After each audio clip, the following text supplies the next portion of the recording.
What's up everyone, my name is David from Hybrid's Backyard, and today I'll be sharing what I think about the game Ancestors, the Humankind Odyssey.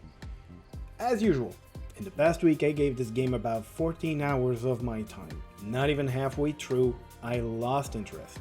The game in itself is interesting. I can't say it's fun, but at the same time I also can't say that it's bad. It's a weird in-between that I can't get my head around. It has a unique setting. It'll have you control a bunch of apes, and your ultimate goal is to evolve over a period of 10 million years. As the game moves forward, you'll discover the map and gradually learn to fend for yourself. Everything in this game is a trial and error. You'll use the intelligence mode, which is kind of a superpower of some sort, to identify everything around you, from food, usable item, enemies, and other apes that you can recruit to your clan. You can find everything, but you'll have to inspect them all manually to discover their uses. The game will never hold your hands, so you won't have a quest log, no inventory, no nothing. Also, by repeating certain actions, you'll unlock neurons that will help with evolution. It's basically this game's skill system. It's a great system with loads of skills. They are all interconnected in some ways, from small improvement to massive evolution. It's the best system of this game, hands down. But it's also broken by the progression system. This is when you push a number of years in the future to progress the game. All the things you learn will be reset. They will still be unlocked, but you'll have to use neuronal energy to activate them. To a degree, this can be bypassed by having kids, but this is another mechanic that just gets boring very quickly due to the time constraint it gives. You basically go to your camp, find a single female, groom her until she likes you, bring her to bed, get her pregnant, give birth, and watch an unskippable cutscene that lasts about a minute of a chimp being born. Also keep in mind, a single female can only have 2 children, so if you have 12 skills, you'll need 12 children with 6 ladies. If you can't, go back to the wild and get that sweet energy back to activate those neurons that are currently off. It makes the entire system very painful to use and time consuming.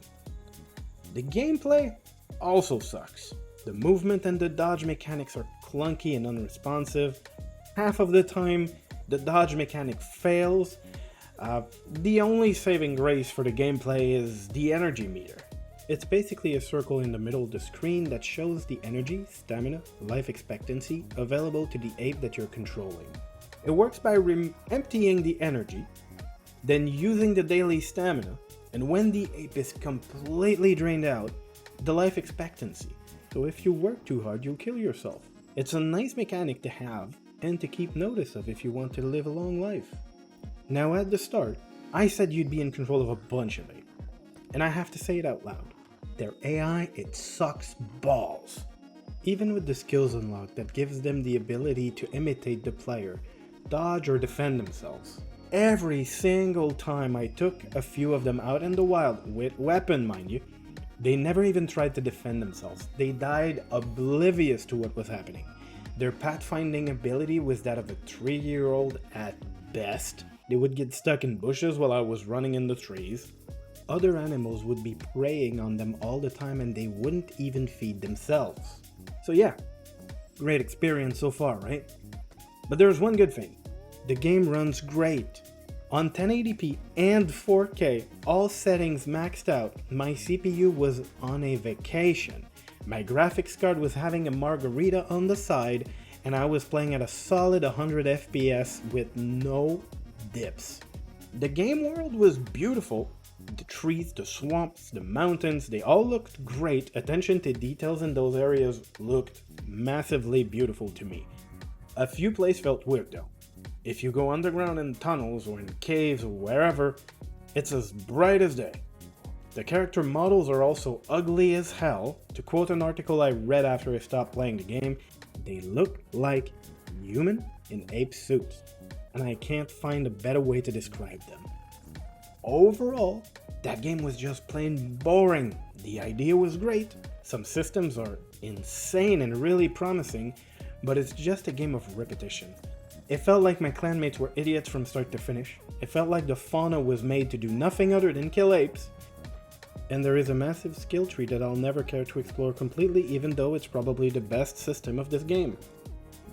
It's a full-priced $49.99 game, which I got from my Humble Bundle subscription, luckily for me, and if I had known it was this bad, I would have gifted it instead. So unless you really know what you're getting into, you feel like it's the game you've been waiting all your life for, please, please, please don't buy it. It's one of the most boring games I've played. Again, I'm saying it. Do yourself a solid, put your money elsewhere. Now that's pretty much it for me, guys. For those who stayed until the end, thank you very much for putting your time and faith in me. I really appreciate it. Please show your support by breaking that dislike button. Have a great day, I'll see you soon.